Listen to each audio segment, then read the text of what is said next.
लोकी जो फिलहाल मार्वल के मल्टीवर्स का सबसे बड़ा सुपर हीरो बना बैठा है क्योंकि उसने एक नहीं बल्कि कई हजार लाख करोड़ टाइमलाइंस को अपनी मुट्ठी में कैद किया हुआ है, जिसका मतलब ये है कि वो पूरे मल्टीवर्स का गॉड है और सीजन 2 खत्म करने वालों ने लोकी को अपना सबसे ग्रेटेस्ट सुपर हीरो एवर मान लिया है।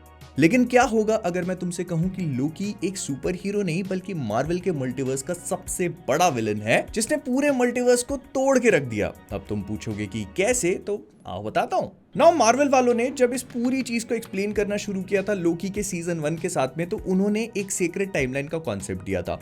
इसके बारे में जैसे जैसे हम आगे बढ़ते गए शो में हमको पता लगा कि इसको क्रिएट किया था कैंग के ही एक वेरिएंट ही हू रिमेन्स ने, जिसने बेसिकली अपनी खुद की एक टाइमलाइन को सेपरेट करके रख दिया ताकि उसके दूसरे वेरिएंट्स इस टाइमलाइन में ना पहुंच पाए और वो जो पूरा मल्टीवर्सल वॉर था वो दोबारा से ना छिड़े। जिसका मतलब ये है कि हमारे मार्वल के कैरेक्टर्स जितनी भी अपनी लाइफ जी रहे थे, जो भी मूवीज हम लोग देख रहे थे, वो बेसिकली एक लूप है जो पॉइंट ए से शुरू होकर के पॉइंट ए पर ही खत्म हो जाता। ऑल्दो ये काफी लंबा चौड़ा होता और इसकी कहानी हम लोगों ने अभी पूरी देखी भी नहीं थी, लेकिन लोकी ने आकर इन सब चीजों को चेंज कर दिया। जब लोकी ने ही हू रिमेन्स का पूरा प्लान सुना सीजन 2 के एंड में और उसको रियलाइजेशन हुआ कि ये आदमी शुरू से ही काट रहा था, वो जो उसने पूरी थ्रेशोल्ड वाली बात करी थी कि ये थ्रेशोल्ड है और इसके आगे क्या होगा मुझे नहीं पता, इट वाज ऑल सांड की टट्टी। बेसिकली ही न्यू कि लोकी एक बार फिर से टाइम स्लिप करेगा, मेरे पास आएगा और फिर मैं उसको एक ज्ञान पेल के एक बार थ्रोन पे अगेन बैठ जाऊंगा क्योंकि लोकी ही सिल्वी को मारेगा। तभी तो वो कहता है Reincarnation, baby. But Loki changed it all. वो खुद जाकर के थ्रोन पे बैठा, उसने सारी टाइमलाइंस को अपने मैजिक से पावर दी और इसका रिजल्टेंट है मल्टीवर्स का क्रिएशन। अब टू बी ऑनेस्ट एमसीयू वाले इस चीज पे बहुत ज्यादा क्लैरिटी नहीं फेंकते। हमारे पास बस लोकी के सीजन 1 का ये इंट्रो है जहां से हमको ये समझ में आता है कि शायद मार्वल का मल्टीवर्स पहले से एग्जिस्ट करता था, बस उन लोगों ने जो एमसीयू की सीक्रेट टाइमलाइन थी ना 616 वाली, उसको सैग्रीगेट कर दिया ताकि वो दूसरे यूनिवर्सेस से कनेक्ट ना हो। लेकिन इसका मतलब ये था कि किसी के पास भी फ्री विल नहीं है, जो लोकी की आइडियोलॉजीज के खिलाफ जाने लगा था ऑल ऑफ अ सडन। मतलब वो एवेंजर्स 1 में लोगों को माइंड कंट्रोल कर रहा था और अब फ्री विल बांटने लगा। तो उसने सोचा कि ठीक है, इन चीजों को अपने हाथों में लिया, एक पेड़ बनाया, लोगों को फ्री विल दी, जिसका मतलब ये था कि everyone in this universe was free to choose his own path. और इस कारण से कई सारे अलग अलग ब्रांचेस क्रिएट होने लगी। ब्रांचेस पहले भी क्रिएट होती थी लेकिन टीवी वाले ही हू रिमेन्स के ऑर्डर्स पे उनको प्रून कर देते थे, लेकिन अब कोई भी प्रूनिंग नहीं हो रही है, जिसका मतलब ये है कि ये पेड़ की तरह ग्रो करता चला जा रहा है। And this is why the multiverse is being destroyed. मतलब लोकी और टीवीए वाले क्योंकि अब ब्रांचेस को प्रून नहीं कर रहे हैं, इसी वजह से सारी ब्रांचेस एक दूसरे से जाकर के टकरा रही हैं और इनकर्जन्स हो रहे हैं। मतलब दुनिया, यूनिवर्सेस खत्म हो रहे हैं। मतलब ये पूरी चीज एवेंजर्स डूम्सडे से तो कनेक्टेड है ही, लेकिन साथ में जो एवेंजर्स एंड गेम में हुआ था ना, ये उसके ऊपर भी एक नई लाइट फेंकती है।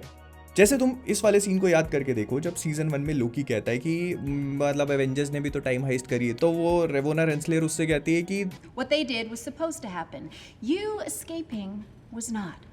एंड उस टाइम पे मार्वल के लिए बस एक लेजी स्टोरी टेलिंग या कन्वीनियंट राइटिंग हो गई थी जिसको उन्होंने बस ऐसे ही बोल करके छोड़ दिया।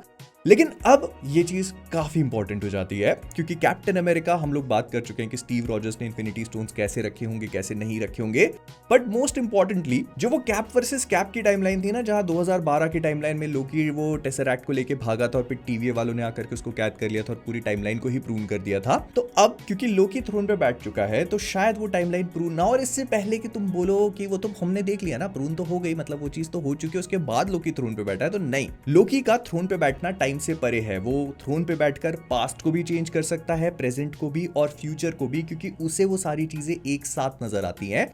और इसका छोटा सा एग्जांपल है विक्टर टाइमली के बचपन वाला ये सीन, जहां पर हम लोग देखते हैं कि लोकी के सीजन 2 में जब रवोना जाती है तो वो खुद उस किताब को गिरा करके विक्टर टाइमली की पूरी कहानी बदल देती है। लेकिन एंड में जब लोकी उन डंडियों को पकड़ के बैठा तो उसने वहां पर वो किताब नहीं गिरने दी, मतलब उसने पास्ट का एक मोमेंट चेंज किया, जिसका मतलब ये है कि लोकी कैन एक्चुअली चेंज थिंग्स। और अगर लोकी पास्ट के इवेंट्स को चेंज कर सकता है तो हु नोस, मे बी उसने पास्ट में जितनी भी प्रूनिंग हुई है, जितने भी टाइमलाइंस को डिस्ट्रॉय किया गया है, उन सब को एज इट इज इंटैक्ट छोड़ दिया हो कि नहीं, यहां पर कोई भी टाइमलाइंस को प्रूव नहीं करेगा, विच मींस कि और भी ज्यादा तेजी से ब्रांचेस ग्रो होने लगी, इनकर्जन्स होने लगे, यूनिवर्सेस खत्म होने लगे। क्योंकि क्लियरली उस टाइमलाइन में सिर्फ लोकी का टेसरैक्ट लेके भागना मेन पॉइंट नहीं था, वहां पर captain America versus captain America की बैटल भी हुई थी। और मान लेते हैं कि स्टीव रॉजर्स टाइम में वापस जाकर के माइंड स्टोन को वापस उसी सेप्टर में घुसेड़ देगा और वो जो उल्टा पड़ा हुआ कैप्टन अमेरिका था उसके साइड में छोड़ देगा, लेकिन उसको पता चल चुका है कि बकी जिंदा है, तो ये पूरी टाइमलाइन ऑल्टर हो चुकी है। लोकी है। इसके अलावा इस पूरी टाइमलाइन से लोकी गायब है तो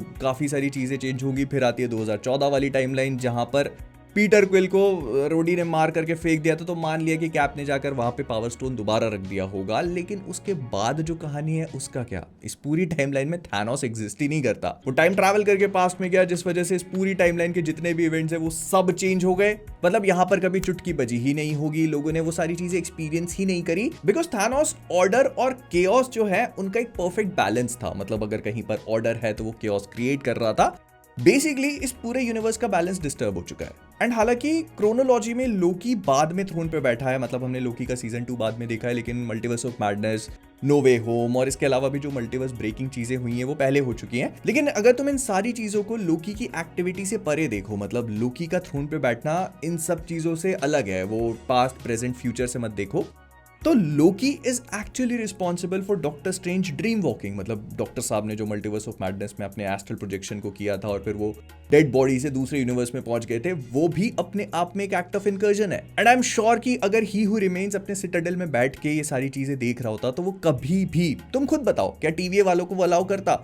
दो यूनिवर्सेस के बीच में कनेक्शन एस्टैब्लिश हो रहा है जो सीक्रेट टाइमलाइन के रूल्स के खिलाफ है। I mean the entire purpose of secret timeline was कि ये टाइमलाइन जो है वो दूसरे यूनिवर्सेस से कनेक्ट नहीं होनी चाहिए। तो अगर डॉक्टर स्ट्रेंज किसी दूसरे यूनिवर्स में अपना कनेक्शन बिठा रहे हैं, या फिर अमेरिका शेविस जो है वो अपनी पावर्स का इस्तेमाल करके यूनिवर्सेस को ट्रैवर्स कर रही है, तो डेफिनेटली इसमें लोकी का हाथ है। मतलब लोकी का हाथ भी तुम क्या बोलोगे, basically it was just Loki doing nothing. वो ये सब चीजें अलाउ कर रहा था क्योंकि ये फ्री विल है। तो अगर तुम्हें लगता है कि लोकी का सैक्रिफाइस बहुत ज्यादा हीरोइक था, बहुत ज्यादा ग्लोरियस था, तो वो होगा क्योंकि उसने क्वाइट लिटरली अपनी पूरी लाइफ को यहाँ पर बैठ के मल्टीवर्स को इंटैक्ट रखने के लिए सैक्रिफाइस किया। लेकिन उस वजह से मल्टीवर्स बचा नहीं बल्कि डिस्ट्रक्शन के और ज्यादा करीब पहुंच गया, क्योंकि उस वजह से टाइमलाइंस क्रिएट होने लगी, ब्रांचेस बनने लगी, रियलिटीज एक दूसरे से टकराने लगी, इनकर्जन्स होने लगे। और उन्हीं का विक्टिम है डॉक्टर डूम, जो कि डूम्सडे में हमको दिखाया जाएगा, जिसने मोस्ट लाइकली अपना सब कुछ खो दिया। एंड जब उसे पता चलेगा कि इन सब चीजों के पीछे Steve Rogers, Avengers, doctor strange, Spiderman, ये सब लोग रिस्पॉन्सिबल हैं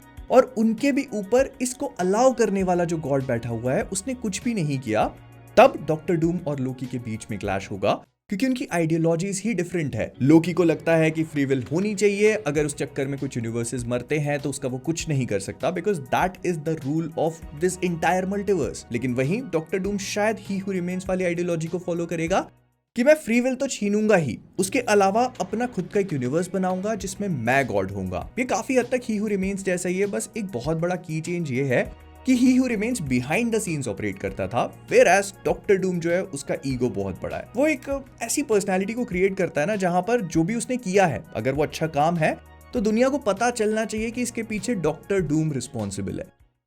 ऐसा क्यों कर रहा हूं पता नहीं, बट मतलब या एंड ये चीज ना परफेक्टली रेजोनेट होती है सीक्रेट वॉर कॉमिक बुक्स के साथ में। जब वो बैटल वर्ल्ड को क्रिएट करता है तो वो सबकी मेमोरीज को वाइप कर देता है, सबसे फ्री विल छीन लेता है और उनको ना बस सिलेक्टिवली ऑल्टर करता है इस तरह से, ताकि उन लोगों को लगे कि वो पूरी दुनिया, अपनी पूरी जिंदगी इसी बैटल वर्ल्ड पे बिता चुके हैं और सब कुछ बहुत बढ़िया है। डॉक्टर डूम उनको रूल कर रहा है तो क्या हुआ, प्रोग्रेस तो हो रहा है, सब कोई प्रॉस्पर कर रहे हैं। तो डॉक्टर डूम अपने इसी मैनिपुलेशन का यूज करेगा जो वो कॉमिक बुक्स में भी भरपूर इस्तेमाल करता है, और लोकी को एक विलन बताएगा। उसे बताएगा कि तूने बस कुछ यूनिवर्सेस बचाने के चक्कर में कई लाखों करोड़ों यूनिवर्सेस खत्म कर दिए। तो may be finally Loki gives in. Season 2 में उसने ट्राई किया, उसने कोशिश करी मल्टीवर्स को बचाने की, but that plan also failed. और फिर आता है डॉक्टर डूम अपनी इस आइडियोलॉजी को लेकर कि जो कुछ भी लोकी कर रहा है वो सही नहीं है, और क्योंकि doctor Doom he who remain से ज्यादा इंटेलिजेंट है, ज्यादा स्मार्ट है, ज्यादा मैनिपुलेटिव है, तो शायद वो लोकी को ज्यादा इजीली कन्विंस कर पाए कि डॉक्टर डूम का तरीका सही है। मल्टीवर्स का खत्म होना तो तय है, लेकिन वो जो एक यूनिवर्स है उसे वो लोग बचा सकते हैं, और वो होगा डॉक्टर डूम का बैटल वर्ल्ड। इसको मे बी लोकी पावर कर सकता है क्योंकि वो अभी तक यही काम करता आ रहा है। हमने क्वाइट लिटरली लोकी के सीजन 2 में देखा कि वो टाइमलाइंस को पकड़ता है, उनको पावर देता है, फिर उनको छोड़ देता है। तो टाइमलाइन थोड़ी देर के लिए एक्टिव होती है लेकिन फिर डेड हो जाती है, तो लोकी को उन्हें पकड़ के बैठना पड़ा था। हो सकता है कि Loki is actually the replacement of molecule man, जो हम कॉमिक बुक्स में देखते हैं, जो बेसिकली बैटल वर्ल्ड की बैटरी होता है। या फिर एक पॉसिबिलिटी ये है कि लोकी ये करने से साफ मना करते, वो कहे कि नहीं, जो मैं कर रहा हूं वो सही है। भले इस वजह से कुछ यूनिवर्सेस मरते हैं तो मर जाए, क्योंकि ये नेचुरल ऑर्डर ऑफ थिंग्स है। और फिर डॉक्टर डूम एंड लोकी के बीच में एक बैटल देखने को मिले जो बहुत ही ग्लोरियस हो, जिसके एंड में डॉक्टर डूम ऑफ कोर्स जीतेगा। और फिर वो लोकी को बैटरी नहीं बना सकता बिकॉज लोकी विलिंग नहीं है, तो फिर उसे एक दूसरे कैरेक्टर को चूज करना पड़ेगा जो सेंट्री हो सकता है, वांडा हो सकती है, मतलब वांडा ने क्वाइट लिटरली रियलिटी वॉप करी थी। आई थिंक वो वांडा को यूज करेगा, लेकिन शायद इस वजह से नहीं। तुम्हें वेस्टव्यू याद है ना, जहां वांडा ने अपना पूरा हेक्स क्रिएट किया था, लोगों की मेमोरीज को ऑल्टर किया था। तो हो सकता है कि डॉक्टर डूम वांडा की उस शक्ति का इस्तेमाल करे बैटल वर्ल्ड के ऊपर एक पूरा हेक्स क्रिएट करने के लिए, जिस वजह से उसके अंदर रहने वाले जो लोग हैं ना, उनकी मेमोरीज ऑल्टर हो जाए, कुछ कुछ वेस्ट व्यू जैसा ही, बस एक बड़े स्केल पे। आई मीन मेरे दिमाग में पीसेस हैं, मैं बस उनको जोड़ नहीं पा रहा हूँ, या फिर ये बोले कि टाइम के साथ जैसे जैसे हमको टीजर ट्रेलर्स देखने को मिलेंगे मे बी हमें और क्लैरिटी मिले चीज़ों को लेकर। Although I seriously doubt it, क्योंकि रूसोस का प्रमोशन करने का तरीका बहुत अलग है। अगर तुम कुछ देख भी रहे हो तो बहुत हाई चांसेस होते हैं कि वो उसमें से कुछ हटा देंगे, कुछ ऑल्टर कर देंगे, और तुम्हारा पिक्चर देखते टाइम पता चलेगा कि बहुत गंदा वाला कट गया है। बट या I recently saw Loki again, तो मेरे दिमाग में ये चीज़ क्लिक हुई कि मल्टीवर्स एक्चुअली तोड़ने के लिए ये छोटे मोटे कैरेक्टर्स रिस्पॉन्सिबल नहीं है। क्योंकि अगर डॉक्टर स्ट्रेंज ड्रीम वॉक कर रहे होते, या फिर अपना मेमोरी बाइंडिंग स्पेल कर रहे होते, या फिर मोनिका का दूसरे यूनिवर्स में फंस जाना एक्समेन वाले में, इनफैक्ट एक्समेन का डेज ऑफ फ्यूचर पास्ट में पीछे जाकर के चीज़ों को चेंज कर देना, ये जितनी भी चीज़ें हैं ना, ये सारी इसी वजह से हुई हैं क्योंकि लोकी थ्रोन पे बैठा है और वो अलाउ कर रहा है। अगर ही हू रिमेन्स होता तो आई एम श्योर कि वो इन सारी ब्रांचेस को प्रून कर देता और एक दूसरे के साथ मिक्स नहीं होने देता। आई मीन एक्समैन वाले को लेकर मैं इतना श्योर नहीं हूं, क्योंकि वो एक दूसरे यूनिवर्स की कहानी है जहां पर शायद ही हू रिमेन्स और उसकी सीक्रेट टाइमलाइन का दबदबा नहीं था। बट हु नोज, लोकी मे भी हो सकता है कि थ्रोन पे बैठने के बाद जो उसने सारी टाइमलाइंस को मर्ज करके एक ट्री बनाया, तो एक्समैन की टाइमलाइन भी आ गई उसके अंदर, और इसी वजह से इनके बीच में ऐसे इनकर्जन्स वगैरह चीजें हो रही। मतलब I am not sure about X Men right now. धीरे धीरे करके उसको भी फिगर आउट करने की कोशिश करें। आई एम श्योर फॉक्स वाले भी उस चीज को लेकर श्योर, डिज्नी वाले भी नहीं होंगे, कोई नहीं जानता कि एक्समैन के साथ क्या कांड हुआ है। बट हाँ, अगर ये जो भी मैंने बोला है, ये सारी चीजें अगर तुमको थोड़ी बहुत भी समझ में आई और इसके साथ अग्री करते हो तो डू लेट मी नो। मैं मिलता हूँ तुमसे अगले वाले में। बाय बाय, टाटा, लाइक, सब्सक्राइब।